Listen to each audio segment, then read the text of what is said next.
filsafat demokrasi, menegakkan demokrasi, hukum dan proses demokrasi, menuju negara hukum yang demokratis, demokrasi. Tuh, semua buku kok demokrasi. Demokrasi itu apa? Pada intinya, demokrasi itu adalah rakyat yang berkuasa. Jadi, kalau rakyat yang berkuasa itu semua pelaksanaan dari rakyat.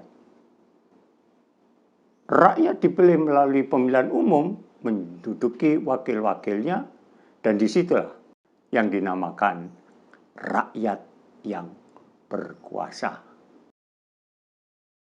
Tuh, di dalam buku ini dikatakan demokrasi itu dari rakyat, oleh rakyat, untuk rakyat. Apa artinya itu, Tuh? Ya, cucuku. Pada peresmian Taman Nasional di Gettysburg, seorang presiden bernama Abraham Lincoln, pada waktu itu negara tengah berkecamuk perang. Dalam pidatonya di makam itu, Abraham Lincoln memberikan satu kesimpulan memang, yaitu mengatakan bahwa demokrasi itu adalah dari rakyat, oleh rakyat, dan untuk rakyat. Lincoln telah menjabarkan unsur paling hakiki dalam pemerintahan demokratis yang dapat diharapkan untuk semua negara yang mengharapkan kekuasaan yang demokratis. Sehubungan dengan beberapa pandangan tentang demokrasi, dapat diambil satu sikap bahwa unsur atau ciri umum tentang demokrasi itu adalah partisipasi rakyat. Rakyat harus berpartisipasi. Rakyat harus terus mengikuti jalannya demokrasi ini. Itu dinamakan partisipasi terus. Bahwa kalau tidak, namanya bukan demokrasi. Untuk itu, sila keempat adalah kerakyatan yang dipimpin oleh hikmat kebijaksanaan dalam permusyawaratan perwakilan. Masih hafal? Sila keempat? Masih. Coba sampaikan. Kerakyatan yang dipimpin oleh hikmat kebijaksanaan dalam permusyawaratan perwakilan. Bagus sekali. Permusyawaratan perwakilan. Jadi partisipasi rakyat itu ditemukan di dalam sila keempat. Apa itu? Nah, itu perlu dikemukakan. Beberapa masalah yang perlu dijabarkan terlebih dahulu.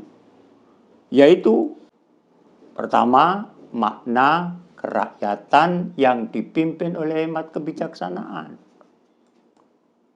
Kerakyatan yang dipimpin oleh hikmat kebijaksanaan itu mempunyai arti.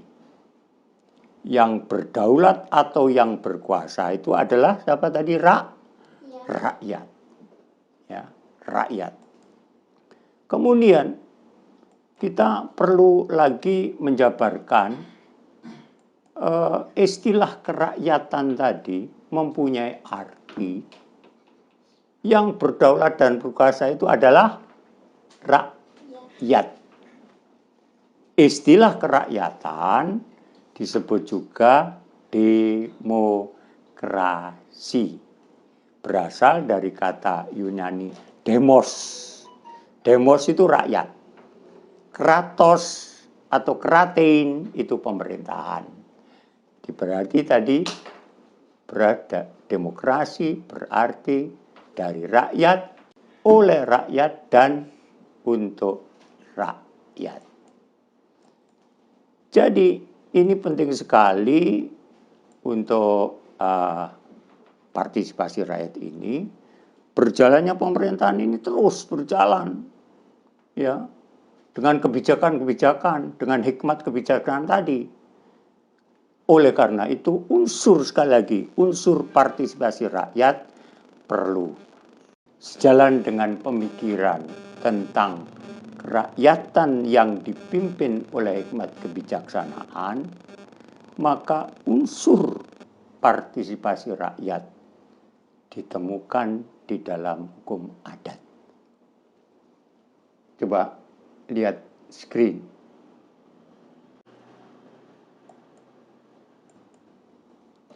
Di Bali ada desa kuno yang syarat-syaratnya. Antara lain adanya Balai Agung dan Dewan Orang-orang Tua. Balai menunjukkan adanya suatu tempat untuk mengadakan pertemuan oleh masyarakat adat untuk bermusyawarah.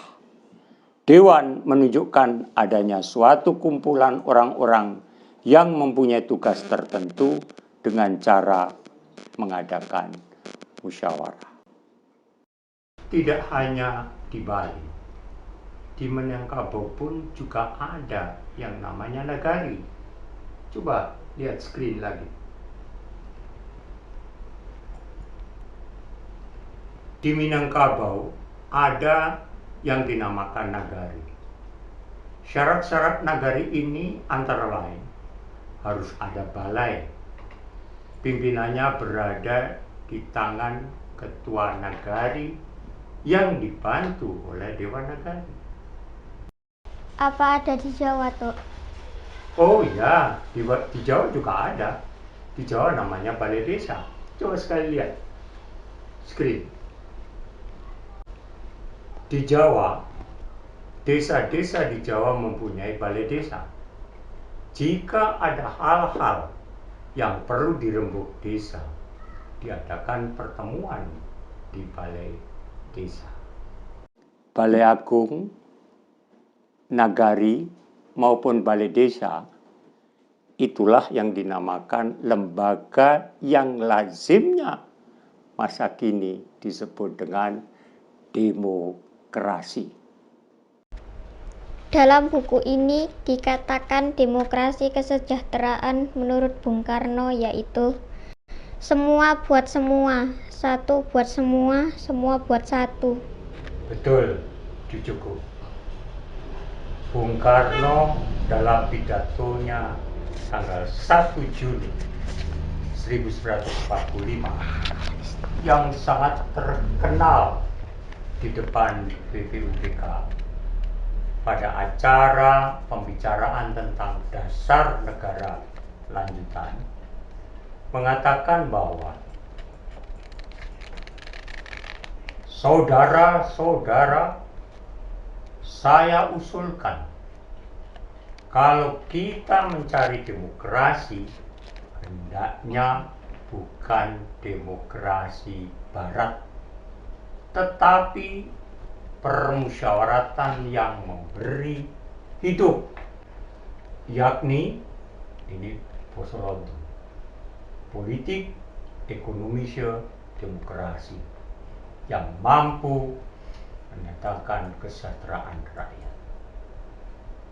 Dilanjutkan lagi sama Bung Karno.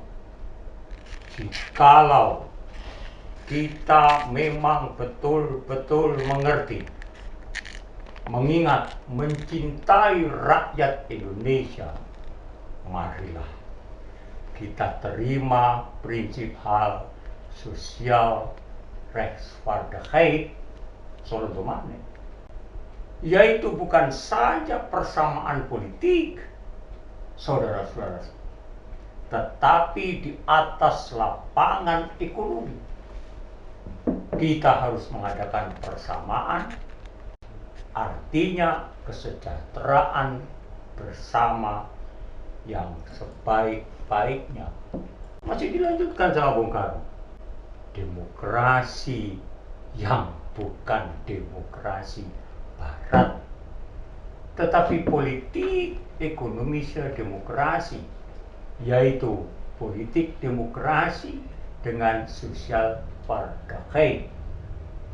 Demokrasi dengan kesejahteraan itu maksudnya.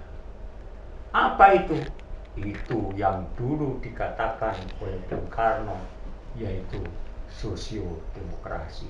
Jadi Bung Karno tidak mau itu demokrasi barat, Bung Karno maunya demokrasi Indonesia itu adalah demokrasi yang membawa kesejahteraan. Tuk, mohon diulangi lagi, apa maksud sosiodemokrasi? Oh ya, betul cucuku. Bung Karno menamakan konsepsi demokrasi itu dengan sosiodemokrasi. Apa itu? Yaitu demokrasi politik dengan keadilan sosial atau demokrasi kesejahteraan. Sekali lagi, Bung Karno mengatakan demokrasi politik dengan keadilan sosial atau demokrasi kesejahteraan. Yaitu yang kau katakan tadi, sosiodemokrasi itu adalah semua buat semua, satu buat semua, semua buat satu. Begitulah cucuku, sebagai satu kesimpulan bahwa sosiodemokrasi menurut Bung Karno adalah yang pertama, bukan demokrasi barat. Selanjutnya adalah sosiodemokrasi adalah demokrasi kesejahteraan. Kesejahteraan yang bagaimana? Kesejahteraan yang lahir dan batin.